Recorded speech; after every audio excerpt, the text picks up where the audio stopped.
नमस्कार। ये कहानी रुक्माबाई और अ, दादा भाई अ, भीखा जी की है, जो कि उस समय एक बहुत बोल्ड स्टेप था रुक्माबाई के द्वारा। उन्होंने उनके शब्दों में ये कहानी सुनाना चाहूँगी। भारत की वो औरत पहली बार उन्होंने कहा था, मेरे शरीर पर मेरा हक है, और पूरा सिस्टम उनके खिलाफ हो गया था कि कैसे वो ऐसा कह रही हैं। और ब्रिटिश सरकार को अपना कानून बदलना पड़ा था, क्योंकि जो रुक्माबाई थी वो जब 8 साल की थी तब से उन्होंने कष्ट देखा था, क्योंकि उन्हें पिता का साया उनके सर पे से उठ गया था। और उनको मतलब परिस्थितियों ने ऐसा मजबूत बना दिया था कि वो हर चीज़ समझने बूझने लगी थी, गंभीर सी मतलब महिला बन गई थी। 11 साल की होते होते रुक्माबाई को एक ऐसे आदमी से बांध दिया गया, जो अधिकतर ऐसा होता है भारत में, जिसके बारे में उनको कुछ भी नहीं पता था, कुछ नहीं जानती थी। जब वो ससुराल पहुंची पहली बार, तब उन्होंने वहाँ पे पहली बार गरीबी, शराब और हिंसा देखा। उनको ऐसा लगा कि उन्हें शादी नहीं, कैद मिल गई है। उनको एक अब वो वहाँ पे कैसे रहेंगी और यहाँ पे कैसे रह सकती हैं जहाँ पे उनकी गरिमा की सुरक्षा नहीं है। तो वो यहाँ पे कैसे रह सकती हैं। लेकिन दिन बीत रहा था। 5 साल बाद अचानक वैवाहिक हक उनके पति ने मांगा, जिन्होंने अभी तक ना पति का हक निभाया था, ना इन्होंने पत्नी की हक अदा की थी। तो बोला कि मुझे वो सुख चाहिए जो वैवाहिक जीवन में पति को मिलना चाहिए। रुक्माबाई एकदम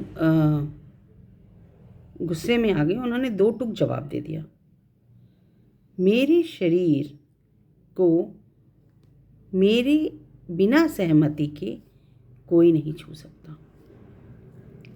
इसके बाद शुरू हुआ इतिहास का सबसे सनसनीखेज केस, रुक्माबाई वर्सेस दादा भाई भीखा जी। पूरे भारत में हलचल मच गई। अखबारों के पहले पन्ने में किसी भारतीय महिला की आवाज़ फ्रंट पेज पर छपने लगी। और वो नाम क्या, हिंदू लेडी के नाम से चलता था। फिर और द टाइम्स ऑफ इंडिया में ये छप रहे थे खबर। महिलाओं की शिक्षा, स्वास्थ्य और अधिकारों के बारे में चर्चा होने लगी। ये 1877 की बात है।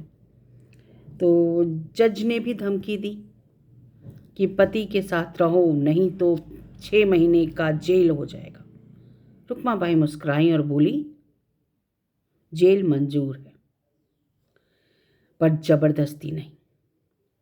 उसकी इस जिद ने child marriage act, women concern पर एक नई बहस खड़ी करी। पति से आखिरकार 2000 रुपया दे के इन्होंने ये रिश्ता ख़त्म किया और एक उदाहरण दिया महिलाओं को कि महिलाओं की अगर ज़िद पे अड़ जाए तो महिला कुछ भी कर सकती है। और ये जीत रुक्माबाई को मिला इसी भारत में, ब्रिटिश राज में, जबकि महिलाओं इतनी सशक्त नहीं थी, लेकिन आप ज़िद पे आ जाएं तो कुछ भी कर सकती हैं। उसके बाद रुक्माबाई आगे चल के इंग्लैंड गई। वहाँ पे उन्होंने मेडिकल की पढ़ाई करी और पहली डॉक्टर बनी। और उन्होंने ख़ास तौर पे बच्चों के स्वास्थ्य और उनके पढ़ाई लिखाई वगैरह पे ध्यान दिया। और तब मैरिज एक्ट के अंतर्गत उम्र भी बदली गई, जो कि पहले 10 साल थी, बाद में 12 साल की गई शादी की उम्र। और इस तरह तो बाकी तो बदलाव आते ही रहे, और अब तो खैर 18 साल हो गई है, लेकिन पहले ये थी। ये केस जो है वो 1885 में डिसाइड हुआ, और ये आया जो था ये था from Indian limitation act 1877, schedule 2, article 34 and 35।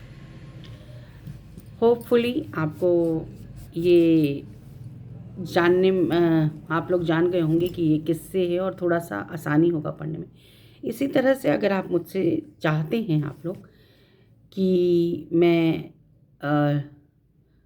जो भी आर्टिकल्स हैं, सेक्शंस हैं, शेड्यूल्स हैं, इस तरह से डालूं कहानी के माध्यम से, तो प्लीज़ आप लोग रिप्लाई करिए और केस लिखिए कि किस केस के बारे में जानना चाहते हैं।